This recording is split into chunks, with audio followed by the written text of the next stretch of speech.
Welcome back on day two, Dell Tech World. I'm John Furrier, Dave Vellante, got a wall-to-wall coverage, 3 days here, theCUBE. Had a lot of action here, connecting Silicon Valley with tech. We had a great lineup here. Really, from the keynote stage, a great talk about the OpenClaw invention, what that means for life, and of course Dell is a supplier to all those people building stuff. Sam Grocott here, SVP of Product Marketing at Dell Technologies. Dave Morin, co-founder, board member of OpenClaw, founder of Slow Ventures, and among many other things in entrepreneurship. Dave, great to see you. Sam, thanks for coming back on. As always, I would never miss this. You know, since I got an apartment in Wall Street with our NYC studio, I've noticed that the Silicon Valley influence on Wall Street is really heavy, because technology is the market. Dave, your talk about OpenClaw really kind of highlights the mainstreaming of tech, not just every vertical that's impacted by agentic, but every AI builder isn't just the hardcore nerd developer, it's everybody. This OpenClaw revolution, I call it, is changing how things are built, people's lives. Share your thoughts, because you're on the board, co-founder of OpenClaw. Yeah, I mean, to your point, we have these ClawCon conferences happening all over the world every day. We just had a bunch in Brazil last week. I was in Tokyo 2 weeks ago, thousands of people showing up. We were at University of Michigan 2 weeks ago, 3,000 people showing up, and what we're seeing is that 80% of the people are new builders. And so it's the first time building software. They're applying it to use cases that we would have never dreamed of. Yeah. And so that's just an extremely empowering high agency story that is really cool happening out there in the world right now. I've been saying on theCUBE many times, and maybe get in trouble for it, but everyone under the age of 30, if they're not using OpenClaw, they're crazy, because everyone in that demographic sees the value. I call it smoking the OpenClaw, because it's such an intoxicating value. And you talked about this on stage, about the moment you used it. It was a seminal moment, like the iPhone, like the PC. This is a huge cultural, generational thing. Explain. Yeah, I mean, when I was 7 years old, my grandfather brought home a Mac computer and put it on my desk. And I really felt, that was the first time I'd experienced personal technology that made me feel like I could create anything. And as my career has played out, I went to college, I took a Dell computer with me to college, I started my first software development firm in my dorm room on that Dell computer. And I went on to work at Apple and Facebook, and these places where we were trying to give the power of technology to the individual. At Facebook, we were trying to give everyone a voice, right? And it wasn't until OpenClaw that I felt like this is the first time AI felt truly personal to me, that I could create anything, that same feeling that I had as a 7-year-old was real in the AI era. So Sam, I don't know if you saw, guys, Dave too, the Aaron Levy's tweet that the forward deploy engineer is going to be the hottest job. Aaron Levy tweets? He does sometimes, yeah, I know. I saw him on the on San Francisco walking up. He's forward deploying engineers everywhere. I was walking up the hill and I was like, hey, are you tweeting right now? Yeah. Love you, Aaron. I love him too. So, but he's right. This is like the hottest job right now. And so, and of course they all are going to have OpenClaw. My question to you, Sam, is where are you getting the pull? Is it the young kids smoking OpenClaw? Is it enterprises? Where are you seeing the demand for things like GB10? I take offense for your 30 and under comment, by the way. I think the bar is much, the ceiling is much higher. I think it's 100% penetration under 30. It's everyone. Higher. It is everyone. Myself, I have my own GB10. We're seeing it across ages at ClawCon. Yes, well I can say the 50-year-old cloud. I get my own GB10 at home as well. It's taken off like crazy. We've got our hands-on lab over there. We're training a standing room only to get trained up on how to deploy OpenClaw, NemoClaw on these GB10s. So we're getting the pull from all directions. I think about what Jeff and Dave talked about in today's keynote is AI finally has, or PCs finally have a role in AI. For the last few years, it really was just a window into generative AI tools, LLMs. It was a piece of glass. Go into the cloud. Yeah, now it's like, as of frankly 3 months ago, all of a sudden, it's an A player, it is tier 1. So the ability to move models, do your work locally, more secure, high performant, and frankly, the cost economics is really where we're seeing the biggest pull, this tokenomics, getting control of that. I hearken it back to my memory as a child, growing up was always at the arcade. I would go with my parents. Remember the stack of rolls you get? And I'd be at Galaga, What was PCs. your go-to game? Galaga, I was the big Galaga guy. But when you ran out of those quarters, you'd have to go and beg, Mom, please, more quarters. It's kind of the same thing with tokens in the enterprise, but now... Got to beg the CFO. Yeah. You're like Atari now for everyone. Exactly. Unlimited tokens. Atari came in, the consoles came in, Nintendo came in, it's all you can eat tokens in one console box. It's the same thing that's going on with the PC now, so super fun. You know, I love that comment about the tokens having their own personal gaming as an example, but also the comment about the generational shift. You know, when these waves hit, usually the younger generation takes over, or the incumbents, but you're right, the people who this is impacting everyone. In fact, the fusion of senior leaders and young are coming together. I've never seen that before, and I think that speaks to the enterprise opportunity as they're trying to transform all the people that are in big, powerful positions, were once engineers, or they had some superpower. Now they're doing it. Yeah. So they're seeing the value firsthand. Yes, I can speak personally to that. I never have had so much fun in my job, in my role, where I manage large teams. Sleeves are off, like the sleeves have been ripped off, not rolled up. I am in there myself, doing it myself, and it's the most exciting and frankly empowering thing that I've been able to do since I used to create content, since I used to create the strategy, the vision. I'm back in creative mode, which it's been years, frankly, since I've been in that spot.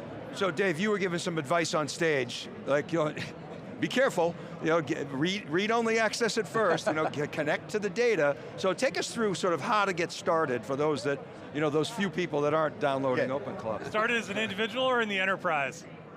Let's go enterprise, it's an enterprise show, so let's talk to the enterprise customers. Yeah, I mean, I think that the advice that I was giving on stage is to get started, you know, give it a try, but the first thing you have to do with an agent is you have to give it access to data. And you have to build a bunch of data adapters that, you know, feed it with the context for whatever workflow that you're working with, whatever data you're working with. And the advice that I give people is start with read-only access, put your agent in a sandbox of some kind, and then give it read-only access and start feeding it with with that access and seeing what it can uncover. What you'll very quickly find is that workflows, particularly around orchestration of project management, of summarizing everything going on in a given team or a given project, who's responsible for what we should follow up on today, instantly becomes really, really easy and takes that burden off of the humans, and then they can think about the actual creative work. How should enterprises think about identity of agents differently than they think about identity of humans? It's an interesting question. I mean, I think you should think about it almost the same. You know, when you hire a new employee, you don't give them write access to every database in the enterprise, right? They have to earn that access, and they used to have to earn that through going through a hierarchy and learning from each other.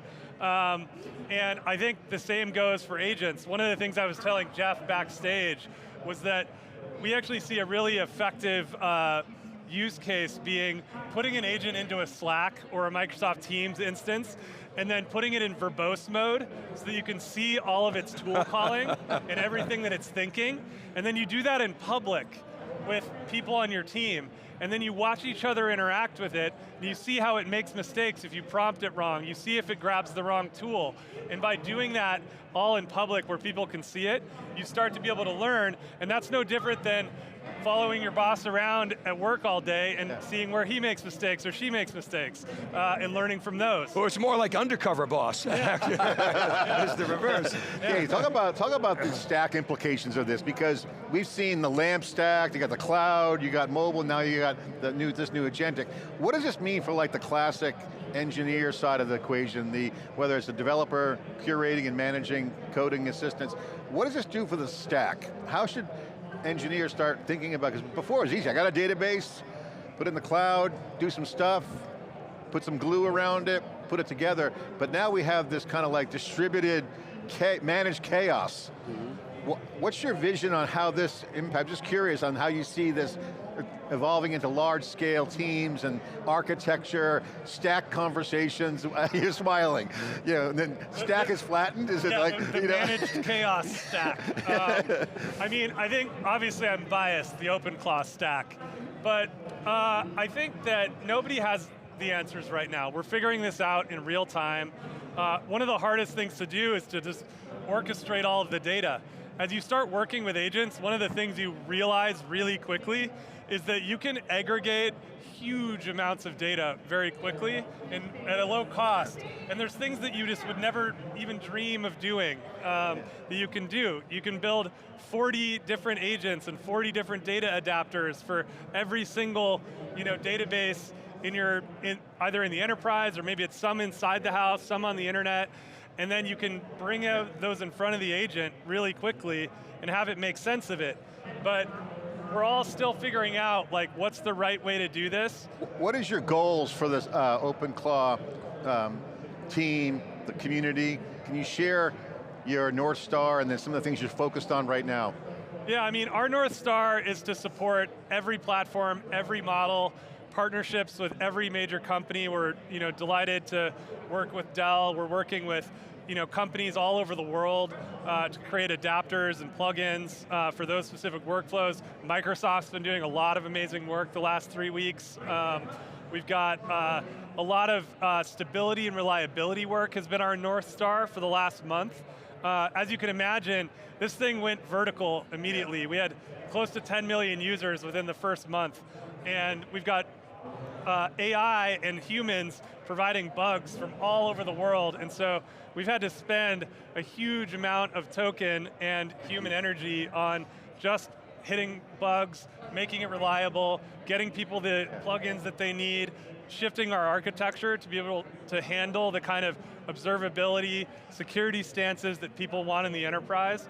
We're starting to get there. The release we did 2 days ago, 5.12, is extremely stable, has a lot of great enterprise tools. People are loving it. Sam, talk about the opportunity for Dell, and I love the comment you made on stage about the monitor, because everyone loves the Alienware, that was all over my house. But it's beyond the monitor. This is, you guys make computing at scale, but also you have the client side, which is going to be a dream scenario for OpenClaw. What's your vision on that? Absolutely, so we typically have been talking about the big iron, the big server, storage, networking, the big racks. Of course, that's going to be continuing our big Dell AI factory push. But now we're extending the factory out to the edge, or the desk side that we talk about. So we've got as small as the GB10, the Dell Pro Max GB10, that scales all the way up to the GB300, which is the big, kind of, as Dave described, running a company in the box at your desk. It's that large, it's that scalable. The one thing I want to build on what Dave said. Run out of here with one. Yeah, I can help you with that. But the one thing, where to get started, I think what Dave was talking about, start experimenting. For us within Dell, it's where are we going to scale? This year is all about scaling, rewriting the substrate of workflows end to end. We talk about project management, program management, product management. Using agentic use cases and workflows and using these tools, you're going to completely re-architect how you do work going forward, and that's the next phase of our journey now today. And you got to get us some gears, like that commercial. I got a friend in the diamond business, I got a friend in the AI infrastructure business. Yeah. I mean, this is a huge opportunity for moving product and integrating it into the AI. The entire portfolio's in play at this point. Guys, thanks for coming on theCUBE. Congratulations on this success of OpenClaw, and it's an awesome run. I think it's going to be one of those things we're going to look back like a moment, like the internet, like game changer, how people work and build. Thanks. Great segment. Thanks for having us. Really Thanks, Sean Furrier. Dave Vellante breaking it down. Day 2, we got 11 straight interviews coming. We're going to keep going. We'll be sitting in this chair, bringing you all the action. Thanks for watching.